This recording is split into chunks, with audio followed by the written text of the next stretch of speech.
Chapitre 1. Bonjour, hélas. En plus, tu transpires, déjà. Bienvenue dans la Grèce antique. Nous sommes vers 450 avant Jésus-Christ. Et vous avez d'une manière ou d'une autre voyagé dans le temps sans crème solaire, déodorant ou dignité. Vous vous réveillez dans une maison qui semble charmante de l'extérieur, comme quelque chose sur une annonce Airbnb intitulée « Charme historique authentique ». Mais c'est en réalité une boîte de chaleur mortelle, construite en briques de boue séchées, au soleil, et en rêves écrasés. Il n'y a pas de verre aux fenêtres, il n'y a que des volets en bois, et non, ils ne bloqueront pas le bruit, ou des chèvres. Surtout pas les chèvres, ton lit. Oh non, non, tu ne dors pas sur un tempur pédique, tu es sur un matelas rempli de paille et de regrets. Pas d'oreiller, juste une cape enroulée qui sent étrangement le fromage, et ton bras qui s'est engourdi parce que c'est ce qui arrive quand tu l'utilises comme oreiller chaque nuit depuis 25 ans. Et les poux, ils ne dorment jamais, jamais. Le soleil ne se lève pas doucement. Il s'écrase à travers ta petite fenêtre, sans courant d'air, comme un dieu en quête de vengeance. En quelques minutes, votre modeste petite maison se transforme en un four en argile. Pas métaphoriquement, littéralement. Tu es le baklava. Dehors, les cigales ont commencé leur cœur quotidien. Ils ressemblent à des fax-machines en colère, ce qui est incroyable, étant donné qu'ils n'ont aucune idée de ce qu'est une fax-machine, mais ils savent comment ruiner votre tranquillité d'esprit. Vous vous réveillez non pas parce que vous êtes bien reposé, mais parce que vous avez tellement chaud que vous envisagez de ramper dans une amphore voisine, pleine d'huile d'olive rance, juste pour vous rafraîchir. Alerte spoiler, ça ne va pas aider. Chapitre 2. Votre routine matinale, à l'ancienne. Maintenant que tu es réveillé, et peut-être en train d'halluciner à cause de la déshydratation, il est temps de te rafraîchir. Par là, nous voulons dire marcher pieds nus sur des sols en pierre rugueux et aller chercher de l'eau, parce que la plomberie n'a pas encore été inventée. Eh bien, cela existe en théorie, mais pas chez vous. Vous n'êtes pas élite, tu es vraiment toi. Alors tu prends ton pot en argile, c'est lourd, c'est encombrant. Il n'a pas de poignée, parce que le design ergonomique est un mythe inventé dans les années 90.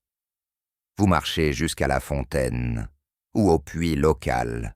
Ce n'est pas prêt, ce n'est pas propre, et ça sent comme 25 générations de poissons et de sueur de pieds.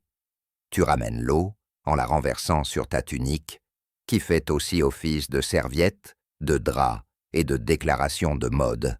Ensuite, vous commencez le traitement spa grec ancien, qui consiste à vous frotter avec de l'huile d'olive et à la racler avec un strigile, une lame en bronze courbée.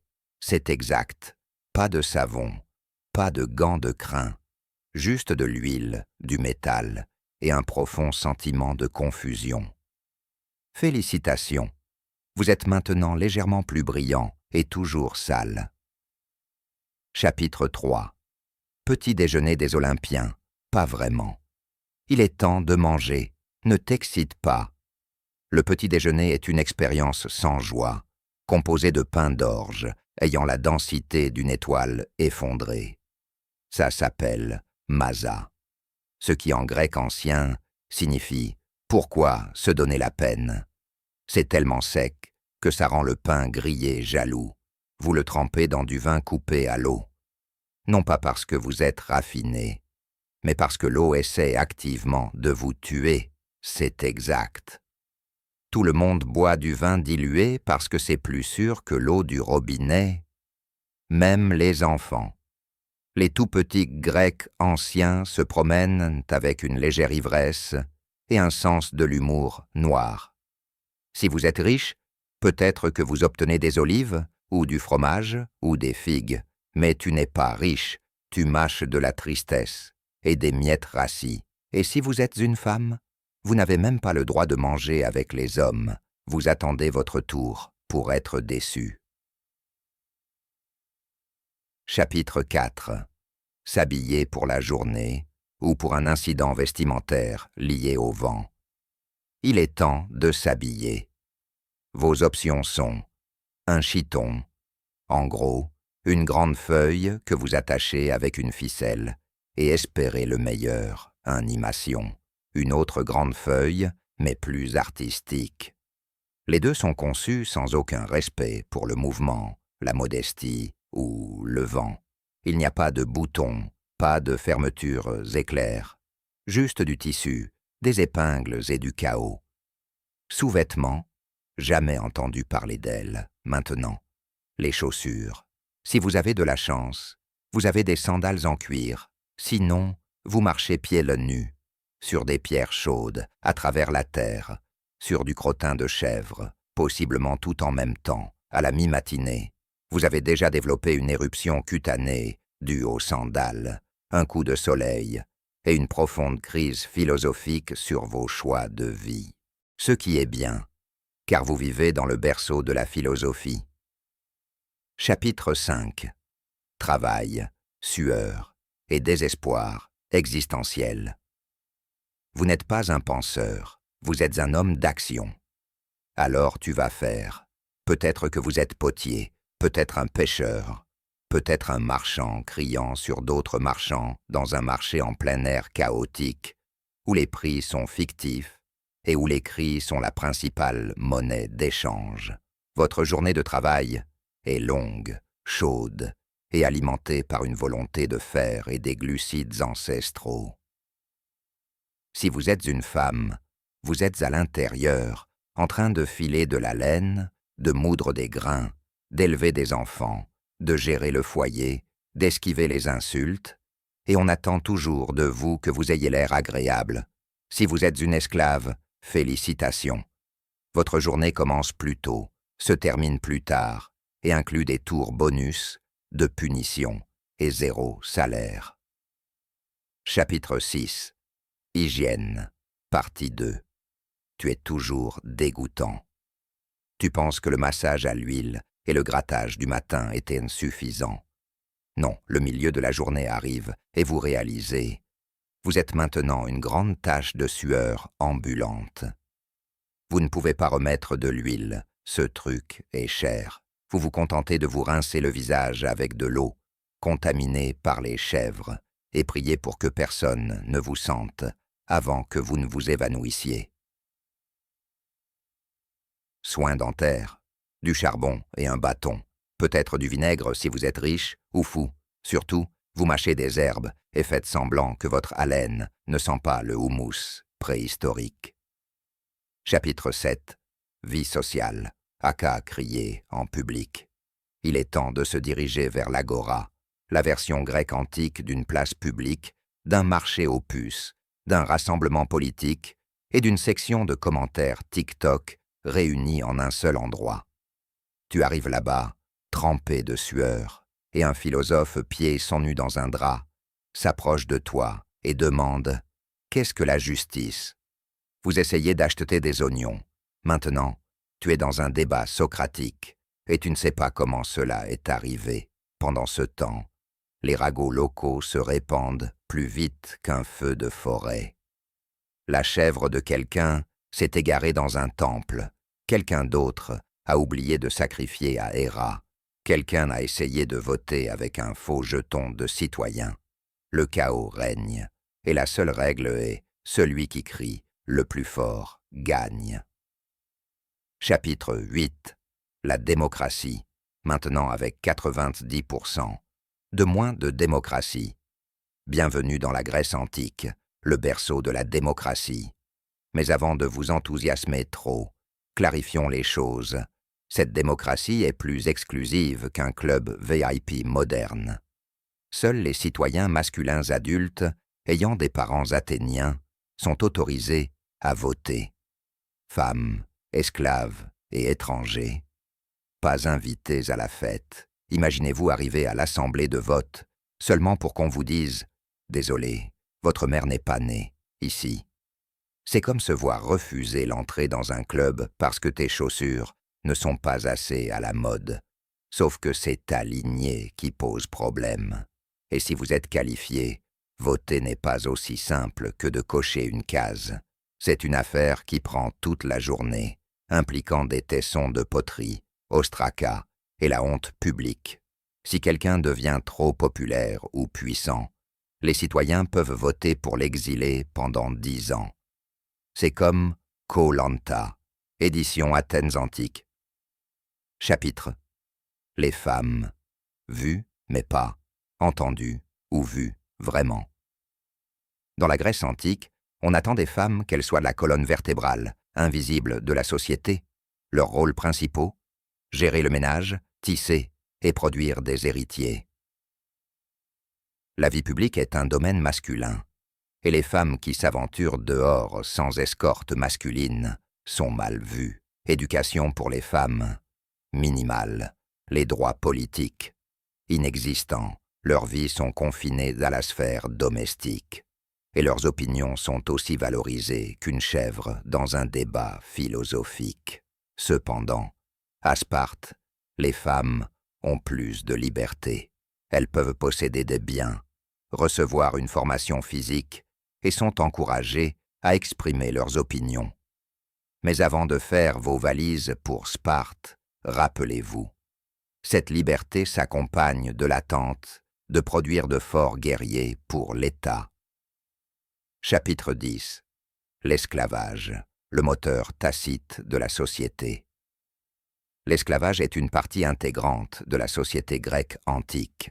Les esclaves occupent divers rôles, allant de serviteurs domestiques à artisans qualifiés.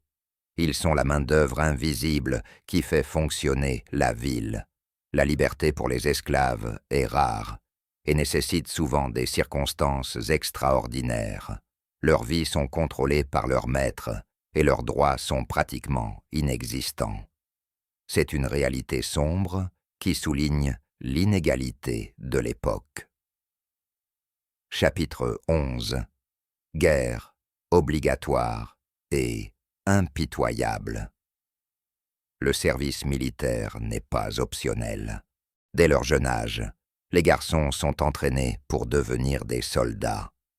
La formation en phalange est l'épine dorsale de la guerre grecque, nécessitant discipline et unité. Les batailles sont brutales et personnelles. Les soldats se battent de près, et le risque de mort est élevé. L'armure est lourde, et la chaleur estivale rend le combat encore plus éprouvant. Il n'y a pas de place pour l'hésitation. C'est combattre ou mourir. Chapitre 12.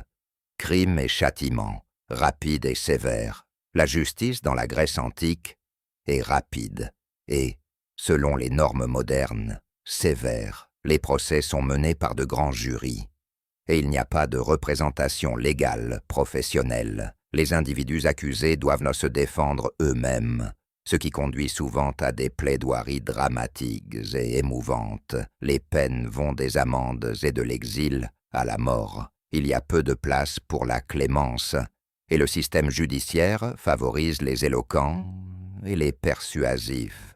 C'est un environnement à enjeux élevés, où une seule erreur peut entraîner de graves conséquences. Chapitre 13. Santé et médecine, un jeu de hasard. Les connaissances médicales sont rudimentaires. Les maladies sont souvent attribuées à des déséquilibres dans les fluides corporels ou au mécontentement des dieux. Les traitements incluent des remèdes à base de plantes, des saignées et des prières. Les interventions chirurgicales sont rares et risquées. Sans anesthésie ni antiseptique, les chances de survie sont minces. C'est un monde où une simple infection peut être une sentence de mort. Chapitre 14. Religion, faire plaisir aux dieux, un sacrifice à la fois. La religion imprègne tous les aspects de la vie.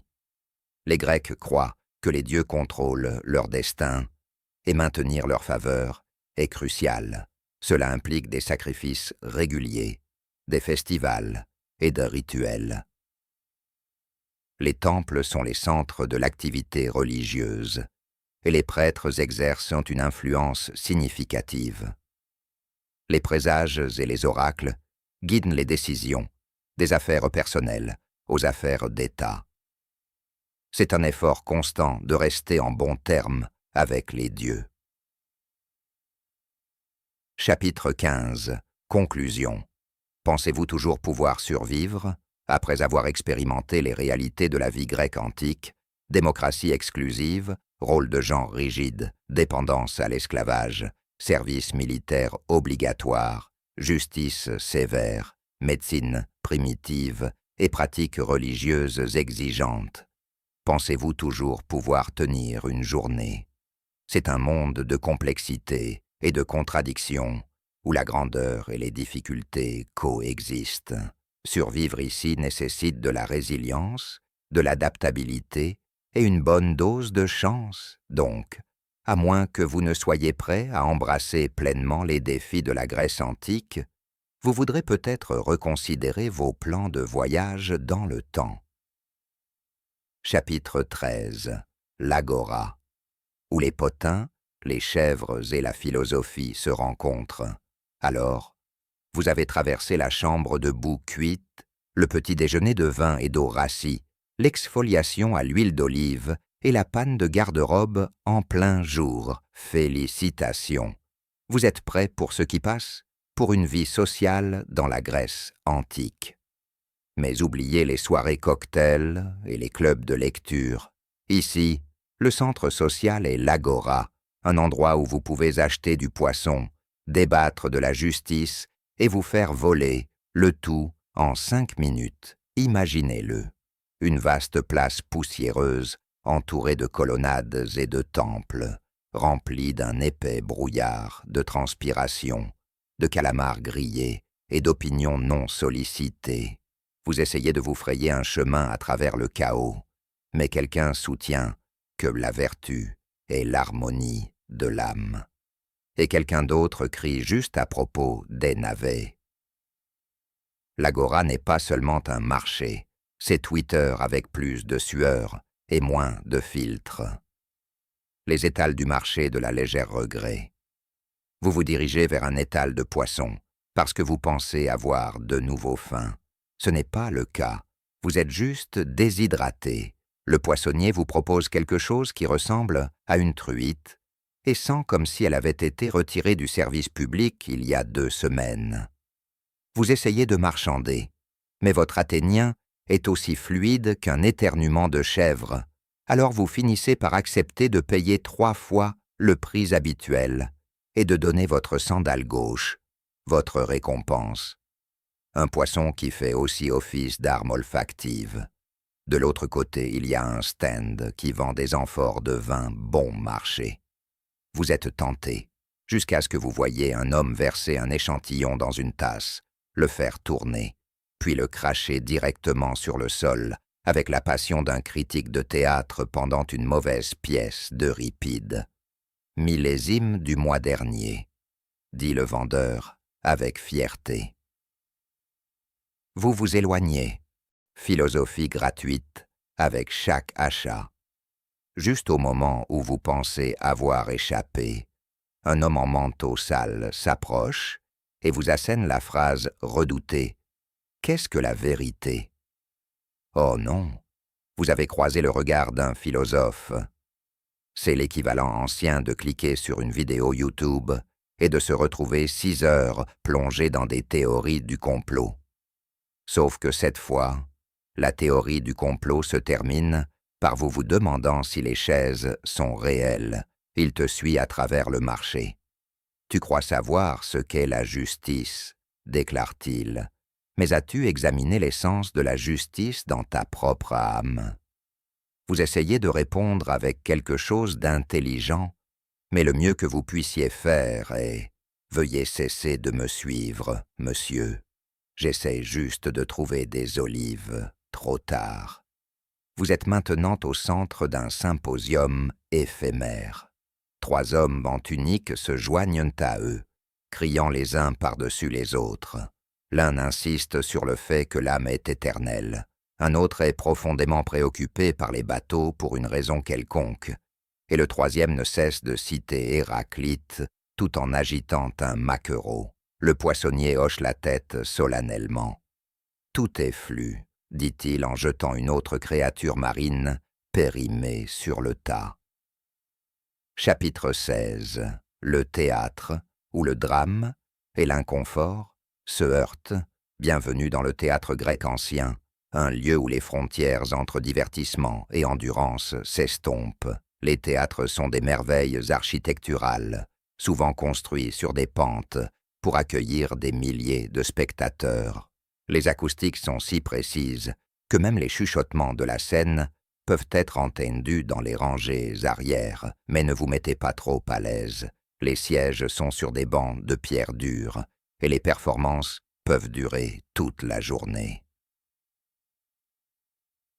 Apporter un coussin? Peu probable.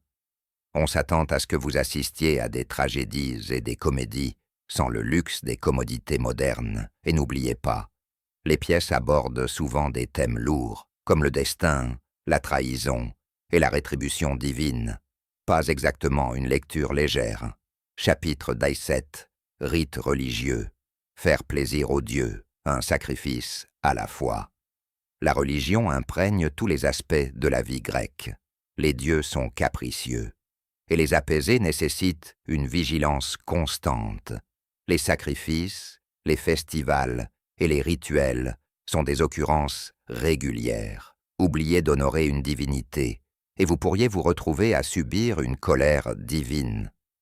Les temples sont les épicentres du culte, et les prêtres exercent une influence considérable.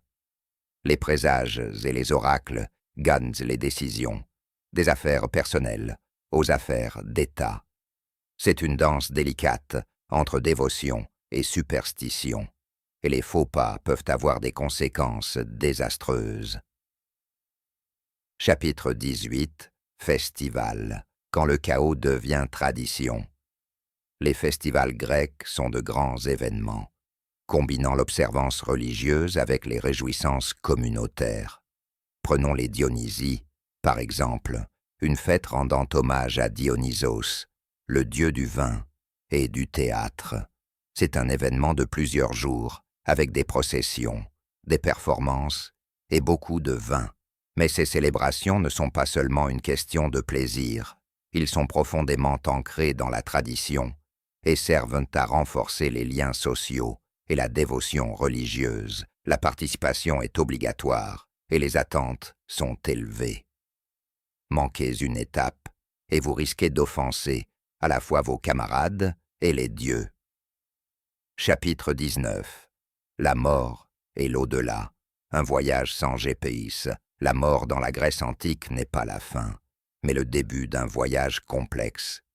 Les rites funéraires appropriés sont essentiels pour garantir que l'âme du défunt atteigne l'au-delà.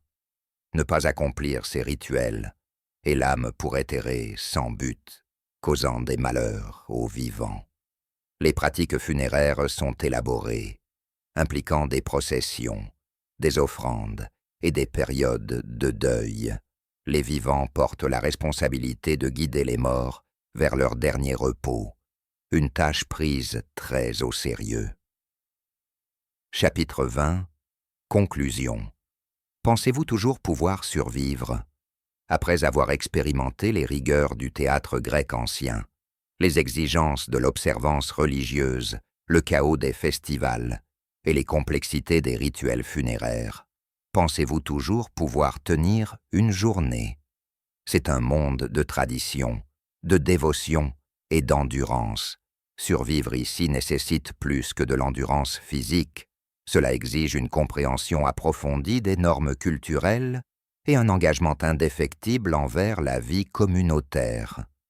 Donc, à moins que vous ne soyez prêt à embrasser pleinement les défis de la Grèce antique, vous voudrez peut-être reconsidérer vos projets de voyage dans le temps.